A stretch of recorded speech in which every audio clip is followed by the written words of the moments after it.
The biggest shift that we want to make within ourselves when really standing in this place of becoming ready, not only to attract in your beloved, but to create a dynamic, extraordinary partnership with that person, is to shift our core beliefs about ourselves.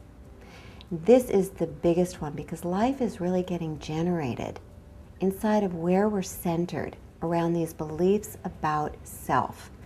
And many of them are so pervasive that we don't even recognize them. They're so much a part of how we're living life and what we're organizing our life around and what we're creating that we don't even really notice. So you really want to stop to ask yourself what your core belief is about yourself, about your life, what's possible in your life, and about other people in relationship to you. Because once you start to access this deeper level, an awareness of your core sense of self, then that's when life can dynamically shift and whole new possibilities are generated. If you're looking for love on top of a belief that you're not worthy, that you're not valuable, that you're invisible,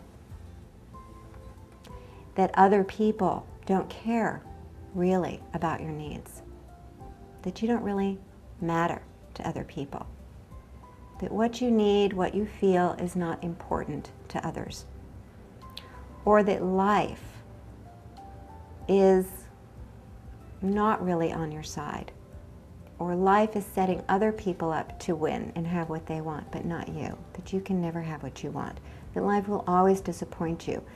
Trying to then create a relationship on top of these unnamed beliefs is really hard. And this is why it's been so hard for so many of us. So one of the ways to do that is to connect with the feeling that you have had over and over again, that pattern that you've had, that validates that life really doesn't support you to have what you want.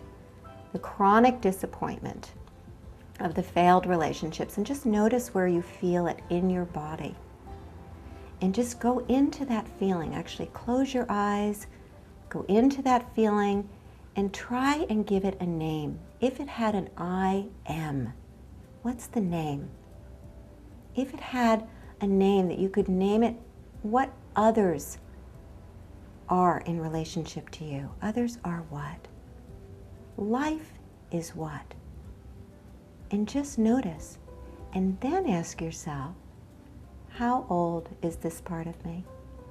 You see, because these beliefs were created when we were very, very young. And we are relating to them as though they're true. And they're not true. They were the erroneous interpretation of you when you were just a child. And they're not true.